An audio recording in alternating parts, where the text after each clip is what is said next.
Right.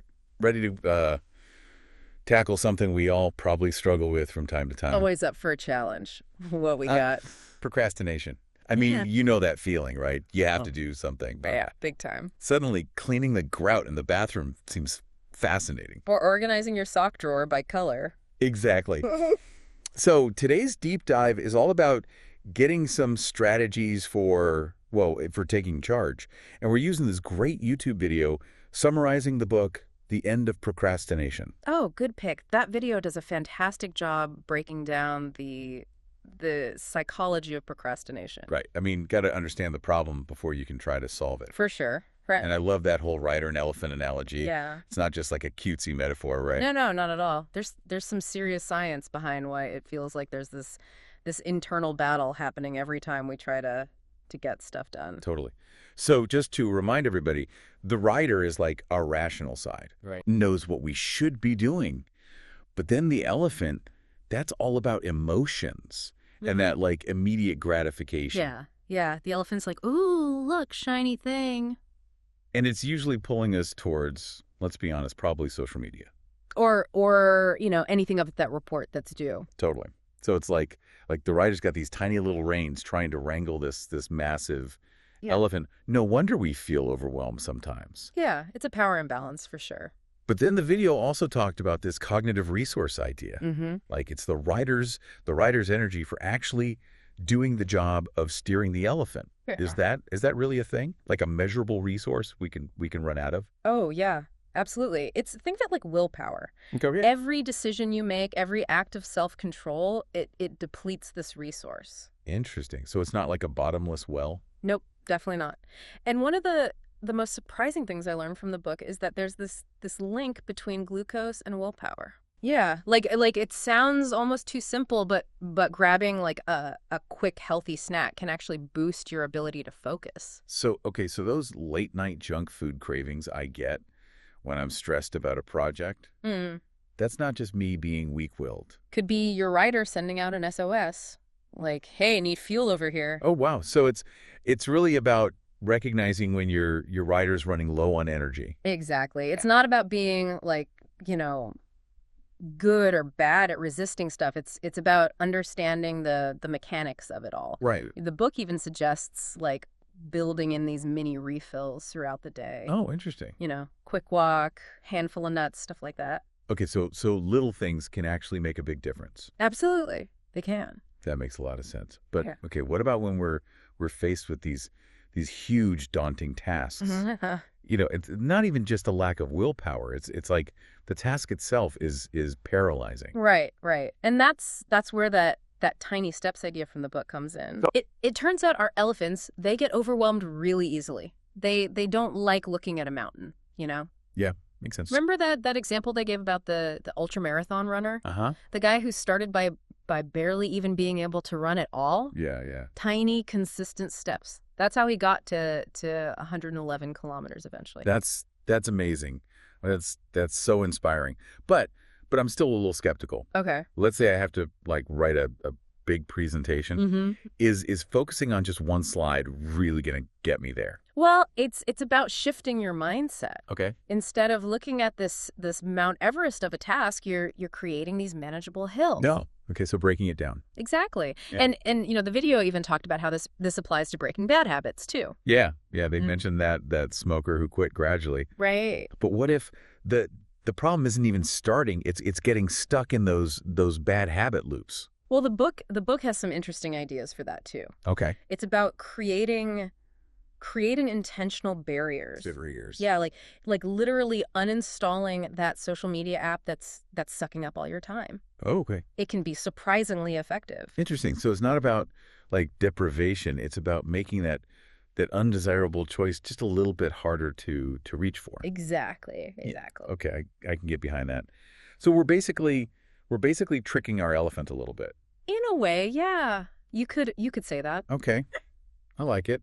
But then how do we make those good habits stick, especially after a break? Mm-hmm. Like I always struggle getting back on track of the gym after being sick. Funny you should mention that. Yeah. The book uses that exact example. Really? Yeah, it's about easing back in, preventing that overwhelm. Okay. Don't expect to jump right back into your old workout routine full force. Treat yourself like a beginner again. Gradually increase the intensity.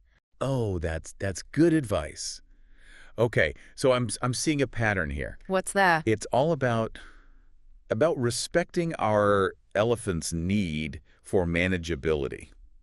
I think you're onto something there. Whether it's breaking bad habits or building good ones. Mm-hmm.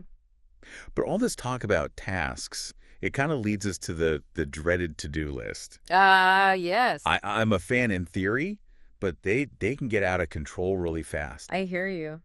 That's where the book's to-do today list comes in. To-do today list. Yeah, it's specifically designed to work with our elephant's tendencies, Okay. not against them. All right, I'm intrigued. What makes this list so special? Is it like made of magic paper or something? I wish. Magic paper, that would be awesome. Right. But I guess it's more about like clever design. Yeah. Like one of the things they talked about is placing the tasks randomly on the list. Randomly. Instead of like a linear list, Oh, interesting. So not just like 1, 2, 3 down the page. Nope. And also they recommend breaking those bigger projects down into smaller chunks. Okay, so it's like we're taking all those overwhelm triggers and like flipping them on their head. Exactly. I like that. And there's even more. The book, it suggests using color coding. Color coding. Yeah. Like, red for high priority, blue for medium, green for low. It's a visual cue, Helps your writer quickly assess what needs attention. Okay, so like a traffic light system for your tasks. Exactly. I love it. So no more just staring at this giant list feeling equally panicked about everything. Right. It's about creating clarity. Mm-hmm. Okay, and then what else? What else makes this list so special? Well, they also talked about estimating task completion times. Oh, okay. So like how long each thing is going to take. Yeah, and at first, your estimates might be a bit off, but over time, you get better. It's like, anything. Practice makes perfect. Right. It's about being realistic with your time, not overcommitting, which I know I'm guilty of. Oh, same here. I'm the queen of this will only take an hour, and then suddenly it's midnight. Yeah, we've all been there. But okay, how does this new to-do list actually help with those moments when I'm just stuck? Stuck. Yeah, like even on smaller tasks. Oh, I see. Well, the book, it really emphasizes single tasking. Single tasking. Yeah. It's like in our world of constant, notifications and distractions, we've kind of lost the art of focus. Right. You try to do everything at once. Exactly. To get into that flow state, we have to shut out the noise and just give one task our full attention. Okay. So no more task juggling circus act. Exactly. Got it. But I have to admit, sometimes even with like the perfect to-do list, the motivation just isn't there. Oh yeah, I get that. It's like your elephant is on strike or something. Totally. Well, that's where the book's discussion on motivation comes in. Remember those 3 types they mentioned? External, goal-based, and intrinsic journey. Uh-huh. They argue that only one really works long term. Okay. I'm guessing it's not the one where we're like bribed with candy to get things done. No, probably not. Although, wouldn't say no to some chocolate right now. Right. But it's tempting but fleeting, right? Exactly. Think of it this way. Okay. External motivation is like being paid for chores. Okay, yeah. Goal-based is like being excited about a new gadget. Mm-hmm. Great at first, but the shine wears off. Right. Intrinsic journey motivation, that's different. Okay, how so? It's about finding joy and purpose in the process itself. Oh, so it's not about the reward at the end, it's about actually enjoying the journey. Exactly. I can see how that would be way more sustainable. Yeah. But how do we even find those intrinsically motivating activities? That's the tricky part. It's not always obvious what truly makes us tick, right? Right. The book uses this example of, musicians who practice for hours on end, not for, fame or fortune, but for the pure love of playing. Uh-huh. They're immersed in the moment, experiencing flow. Yeah. Yeah. Okay, so it's about tapping into those activities that light you up, Hmm. regardless of external validation or whatever. Exactly. I love that. Yeah. But how do we uncover those activities in our own lives? Well, that's where that personal SWOT analysis comes in. Oh, right, right. Remember how we talked about focusing on our strengths and opportunities? Hmm. By identifying those areas, we start to see patterns, right? We start uncovering activities that align with our natural talents and passions. So it's like a treasure map for our inner motivation, Mm-hmm. you know, Mm, leading us towards those activities that'll actually bring us joy and fulfillment. exactly. I like that. Now the SWOT analysis it also includes weaknesses and threats, but the book really emphasizes not dwelling there. Okay. It's about, focusing on our strengths Mm. and finding ways to delegate or outsource those tasks that fall in our weak areas. So play to our strengths Yeah. and minimize exposure to our weaknesses. Yeah, you got it. That sounds like a recipe for a much happier elephant and probably a less stressed writer too. Precisely. By aligning our lives with our intrinsic motivations and strengths, we're setting ourselves up for success, both in terms of, productivity, but also overall well-being. This is so insightful. It's like we're finally starting to understand the language of our inner elephant Hmm. and how to like motivate it effectively. That's the beauty of this book. It provides this framework for understanding our own behavior, and it gives us, these practical tools to make positive changes. But remember, it's a journey, not a destination, right? Yeah. So true. We're not going to become, perfectly productive overnight. It's Right. about progress, not perfection. Exactly. And as we continue to, learn and apply these strategies, we'll gradually tame those procrastination elephants and unlock our full potential. I love that. Speaking of which, the book has even more to offer. Oh, Yeah. In the final part of our deep dive, we'll explore those strategies in detail, including a specific technique for uncovering those flow activities we were just talking about. ooh, okay. Can't wait. Okay, so we've covered a lot of ground already. Understanding that inner struggle between our writer and elephant, Right. learning to fuel our willpower, Mhm. even outsmarting our tendency to get overwhelmed with that brilliant to do today list. Lots of good stuff. But you mentioned there's even more in the book. There is, and this part really resonated with me. It's not just about, managing tasks and willpower. It's about finding those activities that truly make us tick. The book calls them flow activities. Flow activity. Yeah, those things we get lost in where time just seems to disappear. Oh yeah, yeah. Okay, I get that. We all have those moments, right? I think so, yeah. Whether it's like getting lost in a good book or completely absorbed in a creative project. Totally. But how do we intentionally find more of those Yeah. experiences? The book actually it provides this step-by-step technique. It's called the 7-step technique for finding flow activities. Ooh.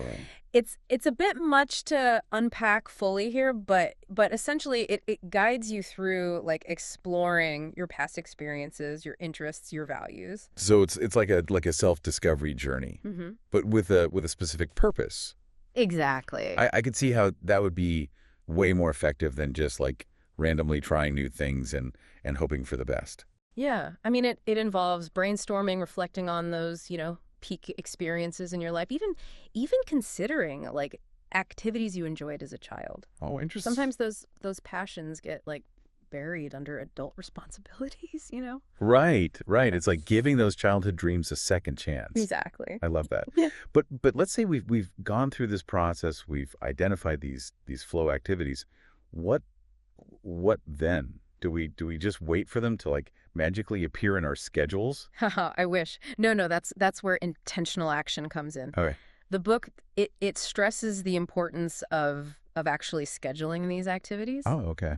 making them a non-negotiable part of our lives. And the beauty is they don't have to be these like grand time-consuming things. Oh. It could be, 15 minutes of listening to your favorite music, spending time in nature, whatever truly recharges you. So it's like we're intentionally designing our lives to include those moments of joy and fulfillment. And I imagine that makes it a lot easier for our elephant to cooperate when it comes to those those less fun tasks too. Absolutely. I mean, when our elephant is content, our writer can steer us toward our goals with much less resistance. Right, it's all connected. It is, but Yeah. but even with the best strategies, we're going to have days where, procrastination wins. Well, yeah, And that's okay. it is. Yeah.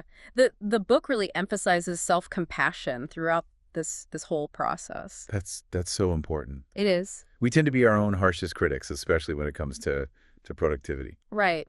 But beating ourselves up isn't exactly motivating, is it? No, not really. It's about acknowledging our struggles, learning from those slip-ups and then recommitting to our goals with renewed energy. So treating ourselves with kindness, Mm-hmm. like we would a friend. Exactly. It creates this much more supportive inner environment, where our writer and elephant can actually work together instead of constantly battling it out. Wow, this deep dive has been incredible. We went from understanding the psychology of procrastination to practical strategies for taking charge, and even uncovered the importance of incorporating those joy-inducing activities into our lives. It's been a pleasure exploring this with you, and I hope you feel empowered to tackle your own procrastination challenges with a newfound sense of understanding and motivation. Oh, absolutely. Remember, this book is just the starting point. Yeah. There's a whole world of resources and techniques out there to help you on this journey. Absolutely. If you're ready to dive even deeper, we highly recommend checking out the full book, The End of Procrastination. Mm-hmm. It's packed with even more practical strategies and inspiring stories. And remember, procrastination isn't a character flaw. It's a human tendency we can learn to manage. Yeah, right. Be kind to yourself, celebrate your progress, and maybe keep those snacks handy for your hardworking writer. Great advice. Thanks for joining us on this deep dive into the fascinating world of procrastination. Until next time, happy taming.